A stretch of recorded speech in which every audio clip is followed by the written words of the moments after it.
معزز دوستو، کیا جنات انسان کو نقصان دے سکتا ہے؟ اگر ہاں تو اس کے بارے میں آج ہم کچھ بیان کریں گے۔ قرآن اور حدیث کی روشنی میں جنات کی تعریف کا خلاصہ یہ ہے کہ ایک ناری مخلوق جو مختلف شکلیں اختیار کرتی ہے۔ جنات کی کوئی ایک شکل مخصوص اور متعین نہیں ہوتی ہے۔ انسانوں کی طرح جنات بھی احکام کے مکلف ہیں۔ بعض مومن ہیں اور نیک ہیں، بعض کافر اور نافرمان بھی ہوتے ہیں۔ ان میں جو سرکش ہیں وہ شیطان کے معاون و مددگار ہوتے ہیں اور انسانوں کو گمراہ کرنے میں ابلیس یعنی شیطان کا ساتھ دیتے ہیں۔ جنات کا انسانوں کے پاس آنا قرآن اور حدیث سے ثابت ہے، اور واقعہ یہ ہے کہ ہر زمانے میں جنات کے انسانوں کو پریشان کرنے کے واقعات اتنی کثرت سے ہوتے ہیں کہ ان کا انکار کرنا مشکل ہے۔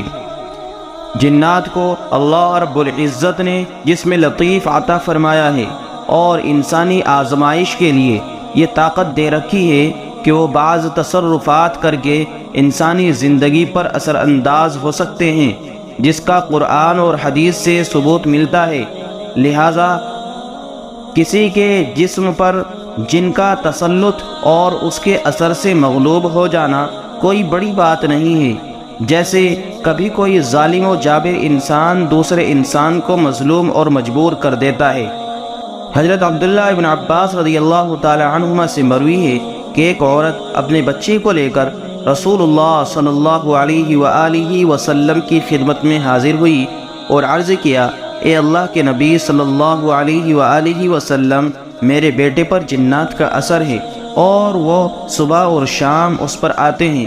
رسول اللہ صلی اللہ علیہ وآلہ وسلم نے اس بچے کے سینے پر ہاتھ مبارک پھیرا اور اس کے لیے آپ صلی اللہ علیہ وآلہ وسلم نے دعا فرمائی اور آپ نے اس پر تھتکار کر اس پر دم کیا، چنانچہ اس کے سینے سے کتے کے باولے بچے کی طرح جنات نکل کر بھاگ گیا۔